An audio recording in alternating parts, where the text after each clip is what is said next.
এখন হচ্ছে আমরা 8.3-এর 8 নম্বর ম্যাথগুলা দেখব।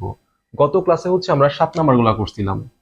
সো 8 নম্বরের যে ম্যাথগুলো আছে এগুলো তোমাদের অনেকের কাছে একটু জটিল মনে হয়, মানে এই ভাঙানোগুলা বা এই প্রমাণগুলা, ঠিক আছে? তো তোমরা যদি একটু কষ্ট করে একটা যদি একটু বুঝতে পারো তাহলে দেখবা 8 এবং 9 এই 2 নম্বরের যে ম্যাথগুলো আছে, মানে এই দুই জায়গায় যে ম্যাথগুলো আছে তোমরা খুব সহজেই উত্তর করতে পারবা। এগুলো একটু কম আসে পরীক্ষায়, বাট বাই চান্স যদি আমাদের খ নাম্বারে চলে আসে, মানে সৃজনশীল যদি খ নাম্বার চলে আসে তখন কি করবা? এই জন্য তোমাদের শিখে রাখা উচিত। আর এগুলো কিন্তু কঠিন কিছু না, একটা একটু করার চেষ্টা করো তাহলে দেখবা বুঝবা। ক নাম্বার হচ্ছে প্রমাণ করো। এইটা ইকুয়াল হচ্ছে জিরো প্রমাণ করতে বলছে। তাহলে আমরা হচ্ছে জিরো বাদ দিই, এটা ইকুয়াল জিরো প্রমাণ করবো আমরা। তো লেফট সাইড দেওয়া আছে, এটা ধরলাম। 7 নাম্বার গুলো যারা না করছো তারা ওগুলি করে এই ক্লাসটা করলে দেখবে খুবই সহজ লাগতেছে। যাই হোক, তো এখানে হচ্ছে কি আমরা ভাঙাবো, ঠিক আছে? কজ আছে, নিচে যেহেতু কি আছে 10 আর উপরে হচ্ছে 17, তাহলে আমরা উপরে এমন একটা সংখ্যা লিখবো যেটা হচ্ছে মানে 17-র খুব কাছাকাছি একটা সংখ্যা লিখবো, যেটা হচ্ছে যেটাকে হচ্ছে 10 দ্বারা ভাগ করলে এটা পূর্ণ সংখ্যা পাই। তাহলে অবশ্যই 20, 20 পাই বাই 10, ছিল 17 লিখছি 20, 3 বেশি লিখছি, তাহলে এই যে -3 পাই বাই 10, এইটা বিয়োগ করলে দেখবে এটাই পাও, ঠিক আছে? প্লাস সেম ভাবে নিচে আছে 10, উপরে আছে 13, তারপরে আমরা লিখতে পারি হচ্ছে cos 10 পাই ভাগ 10, 13-টা আমরা 10 লিখছি, 3 কম লিখছি এর জন্য 3 যোগ করব, ঠিক আছে? কোনো ঝামেলা আছে? কোনো ঝামেলা নাই। তারপর হচ্ছে প্লাস 9 আছে, তাহলে আমরা কি করব এখানে 10 পাই ভাগ হচ্ছে 10, 9 ছিল 10 লিখছি, বেশি লিখে ফেলছি, তার মানে হচ্ছে -π/10, ঠিক আছে? এইটারে বিয়োগ করলে দেখবে এইটাই পাওয়া যায়।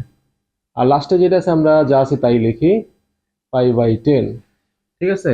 আমরা ফার্স্ট স্টেপে ভাঙাইলাম কস। এই যে এই ভাঙানোটাই না অনেকেই বুঝে না, তো এইভাবে ভাঙানোর চেষ্টা করবা, ঠিক আছে? তাহলে কাটাকাটি করলে কত হয় এখানে? 2 পাই, -3 পাই/10, ঠিক আছে? প্লাস কজ, এটা হচ্ছে শুধু পাই, কাটাকাটি শুধু পাই, প্লাস হচ্ছে 3 পাই/10 প্লাস কজ, এটাও শুধু পাই, -π/10 প্লাস এটা যা আছে তাই, cos π/10। এখন কি করব? এখন হচ্ছে যে আমরা n into π/2 plus minus theta, ঠিক আছে? মানে মেন কাজ তো আমরা এই কাজটাই করতেছি, তাই না?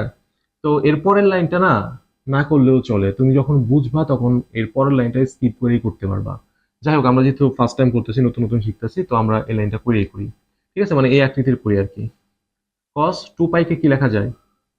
4 × π/2 লেখা যায়, -3 π/10 প্লাস cos, এটা লেখা যায় 2 × π/2, ঠিক আছে? এই 2 টু কাটাকাটি যায় পাই, আর এই দুইটা কাটাকাটি গেল 2 পাই,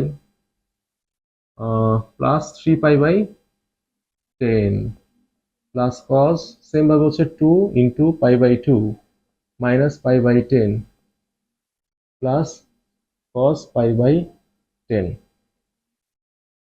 এখন হচ্ছে আমরা কি করব?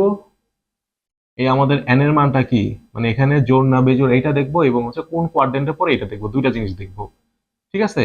আমাদের এই n এর মানটা জোড় না বেজোড় এবং কোন কোয়াড্রেন্টে পড়ে। তো ফার্স্ট অফ অল এটা হচ্ছে কি আহ, জোড়, তার মানে cos cosই থাকবে, cos লিখলাম। এখন দেখবো কোন কোয়াড্রেন্টে পড়ে, 4 বার, 1 2 3 4, মাইনাস মানে এখানে, তো এখানে কি আমাদের cos পজিটিভ, চতুর্থ কোয়াড্রেন্টে হচ্ছে cos পজিটিভ, তাহলে প্লাস এই যে 3 π/10, ঠিক আছে? আমাদের মেইন জিনিসটা কিন্তু এখানেই, যে জোড় না বেজোড়, মানে এই অনুপাতটা কি চেঞ্জ হবে নাকি যা আছে তাই থাকবে, এইটা বোঝা। এবং হচ্ছে কি প্লাস না মাইনাস, মানে কোন চতুর্ভাগে পড়তেছে এই জিনিসটা বোঝা। এই দুইটা জিনিস বুঝলে এবং ভাঙানোটা বুঝলে আর কিছু লাগবে না, ঠিক আছে? তাহলে আমার ফার্স্টের কাহিনী শেষ। তারপরটা কি হবে এখানে? কজ 2 বার, এই যে 1 বার 2 বার, ঠিক আছে? 2 × π/2 আছে, তার মানে যে 1 বার 2 বার, তার প্লাস কিছু মানে থার্ড কোয়াড্রেন্ট, থার্ড কোয়াড্রেন্টে কস কি নেগেটিভ, এর জন্য মাইনাস। আর যেটা এখানে জোর আছে তার মানে যা আছে তাই, যে কস 3 π/10। সেম ভাবে এটা দেখি আমরা, 2 বার আছে, 1 বার 2 বার, মাইনাস সামথিং মানে হচ্ছে এই যে উল্টা দিকে সেকেন্ড কোয়াড্রেন্টে, ঠিক আছে? যেহেতু সেকেন্ড কোয়াড্রেন্টে তার মানে হচ্ছে কি এইটা নেগেটিভ, তাহলে আমরা জানি সেকেন্ড কোয়াড্রেন্টে হচ্ছে কি সাইন এবং হচ্ছে কোসেক পজিটিভ, এটা নেগেটিভ। তার মানে হচ্ছে মাইনাস, আর যেহেতু এখানে জোর আছে তার মানে কস কসই থাকবে, কস পাই বাই 10, আর এখানে প্লাস কস পাই বাই 10। এইটা প্লাস আর এটা মাইনাসের কাটাকাটি যায়, এটা মাইনাস এটা প্লাস কাটাকাটি যায়, এখন হচ্ছে জিরো। তার মানে আমাদের রুট কি বোঝা যায়? প্রথম কাজ হচ্ছে এই কোণটাকে ভাঙায়া মানে মিলানোর চেষ্টা করা, ঠিক আছে?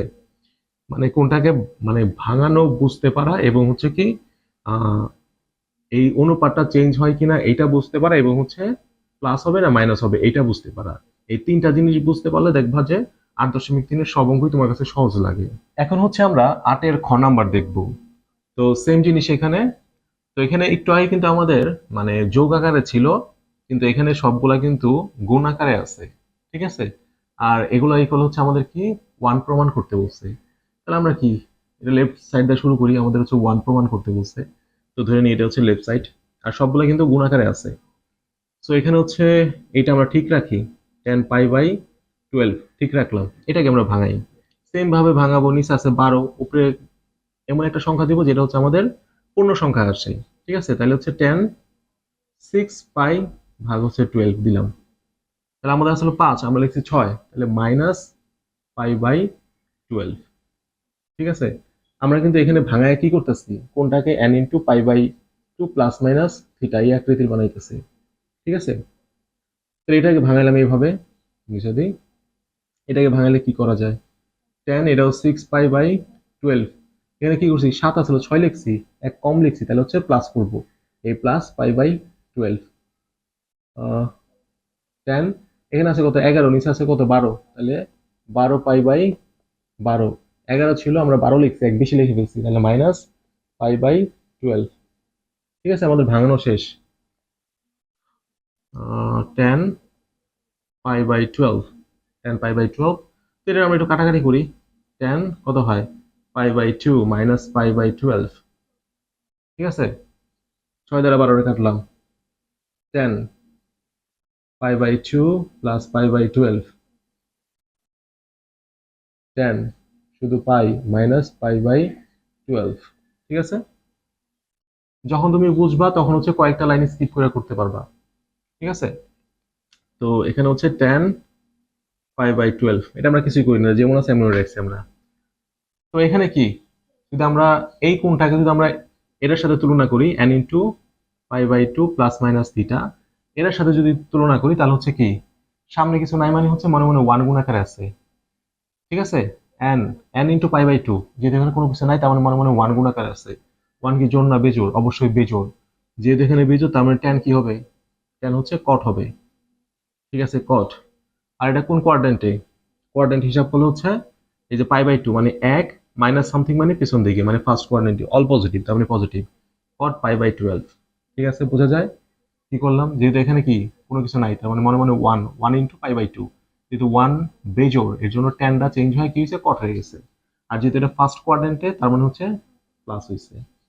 সেম কাহিনী এখানেও, তবে এখানে হচ্ছে কি সেকেন্ড কোয়াড্রেন্টে যে π/2 প্লাস সামথিং, π/2 মানে একবার, প্লাস সামথিং মানে যে সেকেন্ড কোয়াড্রেন্টে চলে আসে, এর জন্য মাইনাসের কট আছে, এটা কি হবে, সরি ট্যান আছে এখানে, কট হবে, কট π/12। অবশ্যই কিন্তু এটা ব্র্যাকেট দিয়ে আটকাইবা, কারণ হচ্ছে এটার সাথে এটা কিন্তু গুণ আকারে আছে, জাস্ট এইটা মাইনাসের, বাট মাইনাস কট π/12 এর সাথে কট π/12 গুণ আকারে আছে, মানে এখানে সবগুলোই গুণ আকারে আছে, এর জন্য আমরা হচ্ছে কি অবশ্যই ব্র্যাকেট দেবো এখানে। এটাকে যদি আমরা করি তাহলে কি হয়, এখানে হচ্ছে কি জোর, পাই মানে হচ্ছে কি 2 × π/2, পাই মানে হচ্ছে 2 × π/2, তার মানে হচ্ছে 2, 2 হচ্ছে জোর, তার মানে ট্যান ট্যানই থাকবে। বাট এটা কোন কোয়াড্রেন্ট, পাই মানে কি, পাই মানে হচ্ছে এই যে এখানে হচ্ছে পাই, তার সাথে মাইনাস কিছু মানে এখানে, আর এখানে হচ্ছে কি আমাদের ট্যানটা হচ্ছে কি নেগেটিভ, এই সেকেন্ড কোয়াড্রেন্ট হচ্ছে ট্যান নেগেটিভ, এই জন্য হচ্ছে -10 π/12, ঠিক আছে? বোঝা যায় এই পর্যন্ত। এখন কি করব আমরা, এখন হচ্ছে আমরা মানে এই ওয়ান বানানোর চেষ্টা করব। ওয়ান কি হয়, অবশ্যই হয়। এইটা এইটা এইটা এইটা, এই চারটা কি আছে, গুণ আকারে আছে। এই প্লাস আর সরি, এই মাইনাস এবং এই মাইনাস গুণ করলে কি হয়, মাইনাসে মাইনাসে প্লাস হয়ে যায়, তবে মাইনাসের কাহিনী এখানে বাদ, ঠিক আছে? 10 π/12, এই কট, এটাকে আমরা কি লিখতে পারি, কট মানে হচ্ছে 1/10, লেখা যাচ্ছে 1/10 পাই/12, ঠিক আছে। এই cot পাই/12 কে লিখতে পারি আমরা 1/10 পাই/12, ঠিক আছে। সেম কাহিনী এখানেও, cot পাই/12 কে লিখতে পারি আমরা 1/10 পাই/12, ঠিক আছে।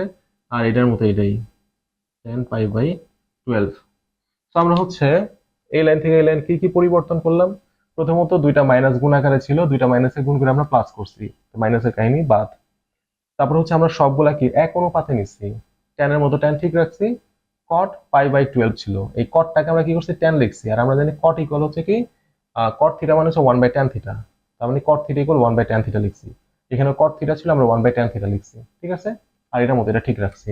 এখন এইটা এটা কাটাকাটি যায়, এটা কাটাকাটি যায়, যেহেতু আমাদের এই রাশি এই রাশি এই রাশি এই রাশি সবগুলা গুণ আকারে আছে, এইটা ভাগ এইটা কাটাকাটি যায়, এইটা এটা ঠিক আছে কাটাকাটি যায়, ইকুয়াল হচ্ছে 1।